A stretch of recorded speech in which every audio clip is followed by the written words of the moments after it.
Сәлем баршаңызға, менің каналыма қош келдіңіздер. Бүгін сіздермен ерекше дәмді, жасалу жолы өте оңай және де ешқандай миксерді қажет етпейтін песочный пирогты бірге дайындайтын боламыз. Видеоны соңына дейін тамашалаңыздар. Ең алдымен бізге жұмыртқа, ерітілген сары май, қант және де ұн керек. Таза ыдысымызға 2 жұмыртқамызды жарып аламыз. Жұмыртқамызды жақсылап араластырып аламыз. Егерде сізде венчик жоқ болса, вилканың көмегімен жасай берсеңіздер болады. Жұмыртқамызды араластырып болғаннан кейін қантты салып жақсылап тағы да араластырамыз.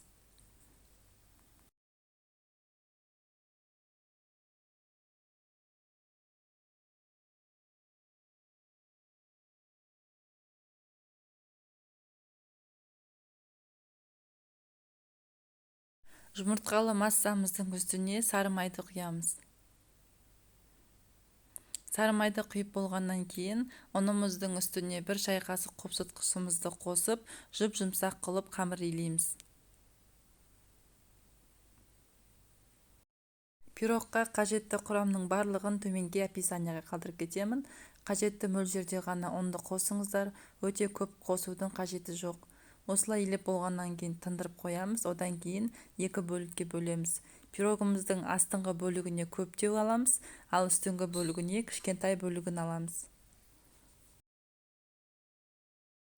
Ең бірінші пирогымыздың астыңғы бөлігін жайып аламыз. Ол үшін аздап ұнымызды сеуіп, оқтаудың көмегімен орташа қалыңдықта жайып аламыз. Қамырымызды жайып болғаннан кейін өзімізге қажетті формаға тестамызды орналастырып, шетінің барлығын жақсылап әдемі қылып шығамыз.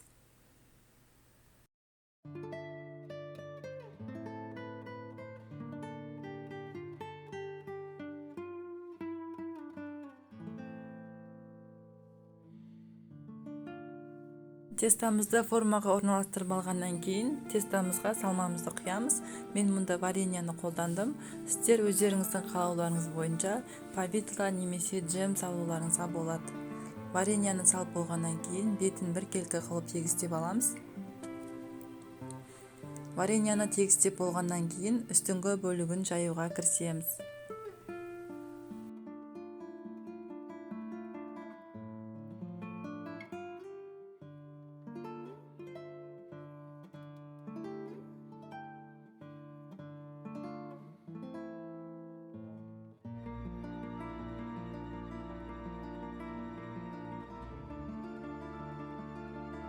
Үстіңгі беткі қамырын жұқалап жайып алғаннан кейін пышақтың көмегімен жіңішке қылып барлығын кесіп аламыз, дәл видеодағыдай.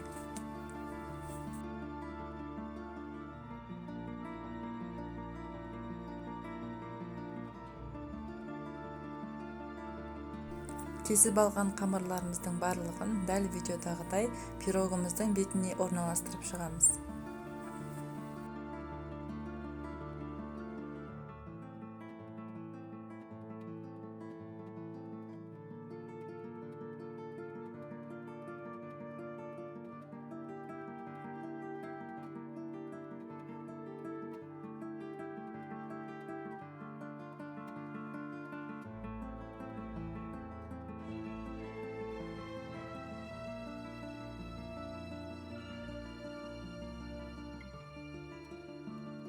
Міне пирогымыздың бетін әдемілеп шықтық. Енді бір жұмыртқамызды жарып, толығымен бетіне жақсылап жағып шығамыз.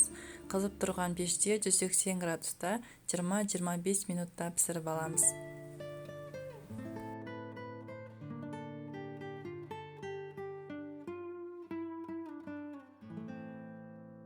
Міне достар, біздің ерекше дәмді варенье қосылған песочный пирогымыз дайын болды.